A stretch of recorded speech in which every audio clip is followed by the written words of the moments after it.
Hi guys, मी आज तुम्हाला नवीन माहिती देणार आहे. त्याच्यासाठी लाईक करा, सबस्क्राईब करा, शेअर करा. मला आवडलेस. उगम पोहलेला छोटा दगड होता, आता ते पहा केवढा मोठा दगड झाला आहे बघा. 85 सालापूर्वीचं झालेलं आहे. आता बघा ते दगड केवढा मोठा आहे. त्याला आत ठेवलेला आहे बघा. हा दगड केवढा मोठा आहे. जो हा दगड आहे की नाही, आत आहे तो दगड केवढा मोठा आहे बघा. पहिलं छोटा होता, आता मोठा झाला आहे. पहिली लोक याच्यावर बसायचे म्हणून आता ते बसायसाठी बंद केलेलं आहे आणि असं हे केलेलं आहे पॅक. आणि आत देऊळ आहे छोटंसं बघा. हे देऊळ आत छोटंसं आहे. आत देऊळ आहे, आज देवस्थान आहे.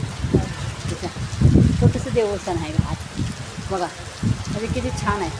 आणि परिसर बघा, आत्ता पाऊस येऊ राहिला आहे. पावसाचं वातावरण कसं भारी वाटते बघा. पाऊसच पाऊस आहे. पाऊस आहे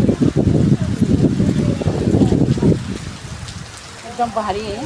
हे देवस्थान छान आहे. म्हणजे देवस्थान कधी बी तू काही दर्शन म्हणून गाजलेलं आहे. इथे जत्रा पण भरती. श्रावण महिन्यात इथे जत्रा भरती मोठी.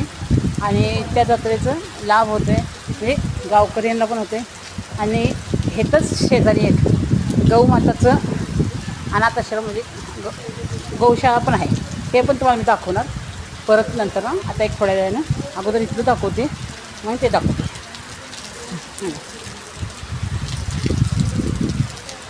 पावसामुळे जास्त दाखवायला नाही झाले. आणखी पाऊस आलाच.